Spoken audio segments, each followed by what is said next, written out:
Hi ಸ್ನೇಹಿತರೆ, ಎಲ್ರಿಗೂ ನಮಸ್ಕಾರ. ನಾನು ನಿಮ್ಮ ಸುಚಿತ್. ಸೊ ಇವತ್ತು ನಾವು ಒಂದು ವಿಶೇಷವಾದಂಥ ಒಂದು ಜಾಗಕ್ಕೆ ಬಂದಿದ್ದೀವಿ. ಅದು ಬಂದುಬಿಟ್ಟು ನಮ್ಮ ಲಗ್ಗೆರೆ ಸಮೀಪ ಇರುವಂಥ bless society of rural and urban development ಸಂಸ್ಥೆಗೆ ಬಂದಿದ್ದೀವಿ. ಸೊ ಇಲ್ಲಿ ಎಷ್ಟು ಜನ ಮಕ್ಕಳಿದ್ದಾರೆ, ಆ ಮಕ್ಕಳ ದಿನನಿತ್ಯ ಹೆಂಗಿರುತ್ತೆ, ಆ ಮಕ್ಕಳ ಜೊತೆ ಎಲ್ಲ ಒಳಗಡೆ ಹೋಗ್ಬಿಟ್ಟು ಮಾತಾಡಿಕೊಂಡು ಒಂದು ಸ್ವಲ್ಪ ಅವ್ರ ಜೊತೆ ಕಾಲಾವಕಾಶ ಕಳೆದ್ಬಿಟ್ಟು ಅವರಲ್ಲಿ ನಾವು ಒಬ್ಬರು ಆಗೋಣ ಅನ್ನೋ ಒಂದು ಉದ್ದೇಶದಿಂದ ಇವತ್ತು ಇಲ್ಲಿ ಬಂದಿದ್ದೀವಿ. ನಾವು ನಮ್ಮ ಸ್ನೇಹಿತರೆಲ್ಲ ಬಂದಿದ್ದೀವಿ. ಬನ್ನಿ ಒಳಗಡೆ ಹೋಗೋಣ, ಅಲ್ಲಿ ಎಲ್ಲ ವಿಷಯಗಳನ್ನ ತಿಳ್ಕೊಡೋಣ. ಇದರ ಸಂಸ್ಥಾಪಕರು ಯಾರು, ಆಮೇಲೆ ಮಕ್ಕಳು ಒಂದು ಒಡನಾಟ ಹೆಂಗಿರುತ್ತೆ, ಒಳಗಡೆ ಯಾವ್ಯಾವ ಥರ ಮಾತಾಡ್ತಾರೆ ಮಕ್ಕಳು, ಪ್ರತಿಯೊಂದನ್ನು ತಿಳ್ಕೊಂಬರೋಣ. ಬನ್ನಿ.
ಆ ಸ್ನೇಹಿತರೆ, ನಮ್ಮ ಜೊತೆ ಇಲ್ಲಿ ವಿಠಲ್ ಅಂತ ಒಬ್ರು ಇದ್ದಾರೆ. ಸೊ ಈ ಮಕ್ಕಳನ್ನೆಲ್ಲ ಕೇರ್ ಟೇಕರ್, ಇಲ್ಲೆಲ್ಲ ನೋಡ್ಕೊಳೋದು. ಸೊ ಅವರಿಗೆ ಹುಷಾರಿಲ್ಲ ಅಂದಾಗ ಸೊ ಅವ್ರಿಗೆ ಏನೇನು ಬೇಕು ಅದನ್ನ ಒದಗಿಸಿಕೊಡುವಂತವರು ಇಲ್ಲಿದ್ದಾರೆ. ಅವ್ರ ಜೊತೆನೂ ಒಂದು ಸ್ವಲ್ಪ ಮಾತಾಡೋಣ, ಇದ್ರ ಬಗ್ಗೆ ಒಂಚೂರು ತಿಳ್ಕೊಡೋಣ. ವಿಠಲ್ ಅವರು ಎಷ್ಟು ವರ್ಷದಿಂದ ನೀವು ಇಲ್ಲಿ ಕೆಲಸ ಮಾಡ್ತಾ ಇದ್ದೀರಾ? ನಾವು ಸುಮಾರು 3 ವರ್ಷ ಆಯಿತು. 3 ವರ್ಷದಿಂದ ಮಾಡ್ತಾ ಇದ್ದೀರಾ. ಓಕೆ, ಯಾವ ಊರು ನಿಮ್ಮದು ಮೂಲತಃ? ನಮ್ಮ ಬೀದರು. ಓಕೆ, ಅಲ್ಲೇ ನಾವು ತಾಲೂಕು. ಹೌದಾ? ಎಷ್ಟು ಜನ ಮಕ್ಕಳಿದ್ದಾರೆ ಒಟ್ಟಿಗೆ ಇಲ್ಲಿ? ಇಲ್ಲ, ಸುಮಾರು 50 ಜನ ಮಕ್ಕಳಿದ್ದಾರೆ. ಹಾಂ, ಒಂದು 10 ಜನ ಕಣ್ಕಾಣಲ್ದವ್ರು ಇದ್ದಾರೆ. ಹಾಂ, ಹಬ್ಬ ಇದ್ದಿನ ಸಲ ಕಣ್ಕಾಣಲ್ದವ್ರು ಮಕ್ಕಳು ಊರಿಗೆ ಹೋಗಿದ್ದಾರೆ. ಹಾಂ, ಅಲ್ಲ ಅವ್ರನ್ನೆಲ್ಲ ಯಾವ ಥರ ನೀವು ಸಂಭಾಳಿಸ್ತೀರಾ? ಅಂದರೆ ಇಷ್ಟು ಜನ ಇರ್ತಾರಲ್ಲ, ಸೊ ನಿಮ್ಗೇನು ಕಷ್ಟ ಅನ್ಸಲ್ವಾ? ಬೆಳಿಗ್ಗೆ ಬೇಗ ಓಡಿಸ್ಬಿಟ್ಟು ಕಳಿಸ್ಬೇಕು ಸ್ಕೂಲ್ಗೆ ಮಕ್ಕಳನ್ನ? ಸರ್, ನಮಗ ಒಂದು ಮಕ್ಕಳ ಜೊತೆಯಲ್ಲಿ ಇದ್ದಿ ನಮಗ ಅದೊಂದು ಸಂತೋಷ. ಅಂದ್ರೆ ಏನು ಇದರಲ್ಲಿ ನಿಮ್ಗೇನು ಕಷ್ಟ ಅಂತ ಏನು ಅನ್ನಿಸ್ತಿಲ್ಲ? ಇಲ್ಲ ಇಲ್ಲ, ಎಲ್ಲ ನಿಮಗೆ ಸುಲಭವಾಗಿ ನೀವು ಮಾಡ್ಕೊಂಡು ಹೋಗಿದ್ದೀರಾ. ಓಕೆನಾ? ಏನು ಅನ್ಸುತ್ತೆ ಈ ಮಕ್ಕಳನ್ನೆಲ್ಲ ನೋಡಿದ್ರೆ ನಿಮಗೆ ಇಲ್ಲಿ ನೋಡ್ತಾ ಇದ್ದೀರಾ? ಈ ಮಕ್ಕಳ ಜೊತೆಲಿ ನಾವು ಇದ್ರೆ ನಮಗೊಂಥರ ಸಂತೋಷನೇ ಬೇರೆ ಸಿಗುತ್ತೆ ಸರ್. ಸಂತೋಷ. ಊರಲ್ಲಿ ನಾವು ಮನೆಯಲ್ಲಿ ಇರೋದು ಆಯ್ತು, ಅಲ್ಲಿ ಇಲ್ಲಿ ಕೆಲಸ ಮಾಡೋಕ್ಕಿಂತ ಮಕ್ಕಳ ಜೊತೆಯಲ್ಲಿ ಇದ್ದು ಮಕ್ಕಳ ಜೊತೆ ವರ್ಕ್ ಮಾಡಿದ್ರೆ ನಮಗೆ ಅದೊಂದು ಸಂತೋಷನೇ ಬೇರೆ ಸಿಗುತ್ತೆ ಸರ್. ಅಂದ್ರೆ ನಿಮ್ಗೆ ನೀವು ತುಂಬಾ ಖುಷಿಯಾಗಿದ್ದೀರಾ? ಹೌದು ಅಲ್ವಾ? ತುಂಬಾ ಖುಷಿಯಾಗಿದ್ದೀರಾ. ಮಕ್ಕಳಿಗೆ ಯಾವಾಗ ರಜೆ ಇರುತ್ತೆ? ಶನಿವಾರ ಭಾನುವಾರ 2 ದಿನ ಇರುತ್ತಾ ಅಥವಾ ಒಂದೇ ದಿನ ಇರುತ್ತಾ? ಅಲ್ಲ, ಶನಿವಾರ ಸೋಮವಾರ, ಇದು ಸಂಡೇ ಶನಿವಾರ 2 ದಿನ ರಜೆ ಇರುತ್ತಾ ಮಕ್ಕಳಿಗೆ? ಇಲ್ಲಿ ಪಾಠ ಬಿಟ್ಟು ಮತ್ತೆ ಇನ್ನೇನಾದ್ರು ಎಕ್ಸ್ಟ್ರಾ ಆಕ್ಟಿವಿಟಿ, ಸ್ಪೋರ್ಟ್ಸ್ ಆ ಥರ ಏನಾದ್ರು ಇದೆಯಾ ಇಲ್ಲಿ? ಏನೇನಿರುತ್ತೆ ಇಲ್ಲಿ? ಕಂಪ್ಯೂಟರ್ ಕಲಿಬೋದು. ಆಯ್ತು, ಮಕ್ಕಳಿಗೆ ಅವರು ಇದು ನಮಗೆ ಯಾಕೋ ಟೂರ್ಗೆ ಹೋಗ್ಬೇಕು ಅದಂದ್ರೆ ಎಲ್ಲ ಇದು ಮಾಡಿಕೊಡ್ತಾರೆ. ಆಯ್ತು, ಅವರು ಈ ಬೆಳಗ್ಗೆ ಏನಪ್ಪ ಅಂದ್ರೆ ಅವ್ರಿಗೆ ಒಂದು ಸಂಗೀತ ಅಂತ ಇವರು ಕಾಣಲ್ಲ ಇವ್ರಿಗೆ. ಅವ್ರಿಗೆ ಇದು ಸಂಗೀತ ಅಂತ ಇರ್ತೈತಿ. ನಾವು ಕಂಪ್ಯೂಟರ್ ಕ್ಲಾಸ್ ಇರ್ತೈತಿ. ಅವ್ರು ಕಾಲೇಜ್ಗೆ ಹೋಗ್ತಾರೆ.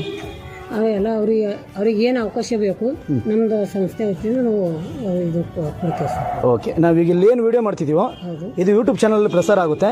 ಸೊ ಪ್ರಸಾರದಲ್ಲಿ ನೋಡುವಂಥ ಜನರಿಗೆ ನಿಮ್ಮ ಕಡೆಯಿಂದ ಏನು ಹೇಳೋಕ್ಕೆ ಇಷ್ಟಪಡ್ತೀರಾ? ನಮ್ಮ ಕಡೆ ಜಾಸ್ತಿ ನಮ್ಮದು ಇದು ನಮ್ಮ ಭಾರತದಲ್ಲಿ ಅನಾಥ ಮಕ್ಕಳು, ಅಂಧ ಮಕ್ಕಳು ಎಲ್ಲೆಲ್ಲಿ ಇದ್ದಾರೆ. ಅವರು ಯಾರು ಅಲ್ಲಿ ರೋಡಿ ಮೇಲೆ ಅಲ್ಲಿ ಇಲ್ಲಿ ಓಡಾಡಬಾರ್ದು. ಅಂಥ ಮಕ್ಕಳಿಗೆ ತಂದು ಇಲ್ಲಿ ನಮ್ಮ ಸಂಸ್ಥೆ ಸೇರಿಸಿದ್ರೆ ನಮಗೊಂದು ಆ ಮಕ್ಕಳ ಭವಿಷ್ಯ ಒಂದು ಇದು ಚೆನ್ನಾಗುತ್ತೆ ಅಂತ ನಾನು ಇದು ಬಯಸ್ತೀನಿ. ಆಯಿತು, ಯೂಟ್ಯೂಬ್ ಚಾನೆಲ್ ಯಾರು ನೋಡ್ತಾರೆ ಅವರಿಗೆಲ್ಲರಿಗೂ ಧನ್ಯವಾದಗಳು. ಸ್ನೇಹಿತರೆ, ವಿಠಲ್ ಅವ್ರ ಮಾತು ಕೇಳಿ ನನಗೆ ತುಂಬ ಖುಷಿ ಆಯಿತು. ನೋಡಿ, ಪ್ರಪಂಚದಲ್ಲಿ ಯಾರು ಅನಾಥ ಮಕ್ಕಳಲ್ಲ. ಸೊ ಅವರು ದೇವರ ಮಕ್ಕಳು. ಆ ಕಲ್ಪನೆಗಳು ಯಾರಿಗೂ ಬೇಡ. ಅನಾಥ ಮಕ್ಕಳು ಅಂತ ಯಾರು ಕರಿಬಾರ್ದು, ಅವರು ದೇವರ ಮಕ್ಕಳು. ನಾನು ಈ ವಿಡಿಯೋ ಮುಖಾಂತರ ನಮ್ಮ ಯೂಟ್ಯೂಬ್ ಚಾನಲಿಂದ ನನ್ನ ಜನರಿಗೆ ಹೇಳ್ಕೊಳೋದು ಇಷ್ಟೇ. ಸೊ ಈ ವಿಡಿಯೋ ಯಾವುದೇ ಪ್ರಚಾರಕ್ಕಾಗಲಿ ಯಾವುದಕ್ಕೂ ಅಲ್ಲ. ಸೊ ಇಂಥ ಒಂದು ಸಂಸ್ಥೆ ಇದೆ ಅನ್ನೋದು 4 ಜನರ ಮುಂದೆ ಅದು ಕಾಣಬೇಕು ಅಂತ ನಾನು ಮಾಡ್ತಿರೋದು. ಸ್ನೇಹಿತರೆ, ಇದರಿಂದ ನೀವು ತಿಳ್ಕೊಬೇಕಾಗಿರೋದು ಇಷ್ಟೇ, ಇನ್ನೇನು ಬೇಡ. ನೀವು ಇಂಥ ಸಹಾಯ ಮಾಡಿ ಅಂತ ಹೇಳಲ್ಲ. ನೋಡಿ, ದುಡ್ಡಿಂದ ಸಹಾಯ ಮಾಡಬೇಕಾಗಿಲ್ಲ. ಒಳ್ಳೆ ಮನಸ್ಸಿದ್ರೆ ಏನು ಬೇಕಾದ್ರೂ ಸಹಾಯ ಮಾಡ್ಬೋದು. ಸೊ ಇಲ್ಲಿ ಮಕ್ಕಳಿಗೆ ನೀವೇನು ಬೇಕಾದ್ರೂ ಸಹಾಯ ಮಾಡ್ಬೋದು. ನಿಮ್ಮ ಕೈಯಿಂದ ಆಗುವಂಥ ಸಹಾಯಗಳು ಚಿಕ್ಕದಿರ್ಬೋದು, ಪುಟ್ಟದಿರ್ಬೋದು, ಏನೇ ಸಹಾಯ ಮಾಡಿದ್ರು ಸೊ ಸುಮ್ಮನೆ ಎಲ್ಲೋ ಹೋಗ್ತೀರಾ, ಎಲ್ಲೋ ಒಂದು ಖರ್ಚು ಮಾಡ್ತೀರಾ. ಆ ಖರ್ಚು ಮಾಡುವಂಥ ಅಥವಾ ನೀವು ಸೇವ್ ಮಾಡಿರುವಂಥ ₹1 ನೀವು ಇಲ್ಲಿ ತಂದು ಹಾಕಿದ್ರು ಇಂಥ ಮಕ್ಕಳುಗಳನ್ನ ನಾವು ಪ್ರೊಟೆಸ್ಟ್ ಮಾಡ್ಬೋದು. ಯಾರೂ ಅನಾಥ ಮಕ್ಕಳು ಅಂತ ಯಾರು ಬೀದಿಲಿ ಬಿಡಬಾರ್ದು. ಪ್ರತಿಯೊಬ್ಬರು ತೊಗೊಂಬಂದು ಇಂಥ ಆಶ್ರಮಗಳಿದೆ. ಸೊ ಇಂಥ ಜಾಗದಲ್ಲಿ ಇಟ್ಟಾಗ ಅವರಿಗೆ ವಸತಿ ಆಗಿರ್ಬೋದು ಅಥವಾ ಎಜುಕೇಷನ್ ಆಗಿರ್ಬೋದು, ಪ್ರತಿಯೊಂದೂ ಇಂಥ ಒಂದು ಜಾಗದಲ್ಲಿ ನಿಮಗೆ ಸಿಗುತ್ತೆ. ಈ ಒಂದು ಆಶ್ರಮ ಎಲ್ಲಿ ಬರುತ್ತೆ ಅನ್ನೋದನ್ನ ನಾನು ಡಿಸ್ಕ್ರಿಪ್ಷನಲ್ಲಿ ಹಾಕಿರ್ತೀನಿ ಚಾನಲಲ್ಲಿ. ದಯವಿಟ್ಟು ಈ ವಿಡಿಯೋನ ಆದಷ್ಟು ಎಲ್ಲರೂ ನಿಮ್ಮ ಪೇಜ್ಗಳಲ್ಲಿ ಶೇರ್ ಮಾಡಿ, ಲೈಕ್ ಮಾಡಿ, ಕಮೆಂಟ್ ಮಾಡಿ. ಇದ್ರ ಬಗ್ಗೆ ನಿಮ್ಗೆ ಏನು ಅನಿಸಿಕೆಗಳಿದೆಯೋ ಅದನ್ನು ಸಮೇತ ಪ್ರತಿಯೊಬ್ಬರು ತಿಳ್ಕೊಡ್ಬೇಕು. Thank you so much.